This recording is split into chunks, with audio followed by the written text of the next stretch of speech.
suis pas spécial, ni différent des autres. J'ai jamais été très bon à l'école et mes professeurs n'ont jamais vraiment cru en moi malgré tous mes efforts. Alors j'ai lâché l'affaire. Je me contentais du minimum. Il y a bien des fois où j'essayais de me surpasser, où je me disais cette fois-ci c'est la bonne, je vais tous les épater. Mais malgré ça, je restais plus ou moins au même point.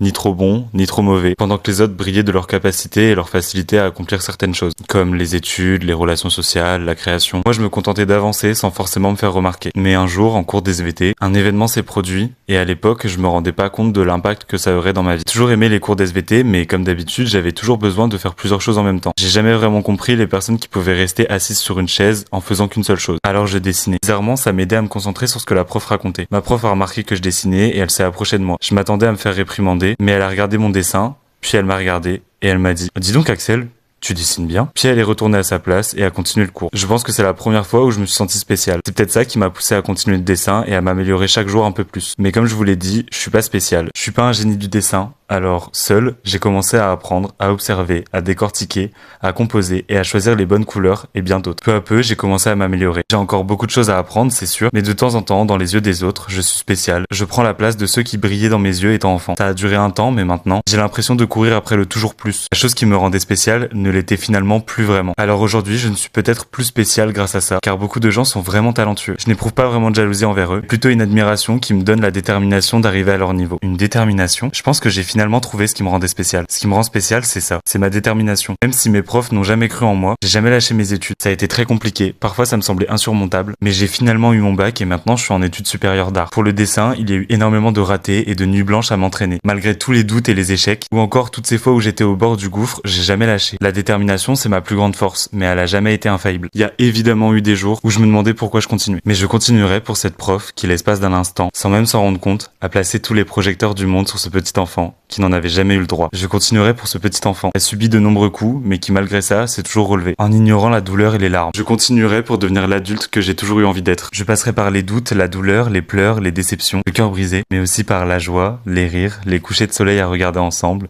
le cœur qui s'emballe, l'amour, l'amitié, et la fierté d'avoir pour un instant peut-être, même juste pour une courte seconde, avoir tous les projecteurs du monde braqués sur moi. Mais cette fois-ci, je saurai pourquoi.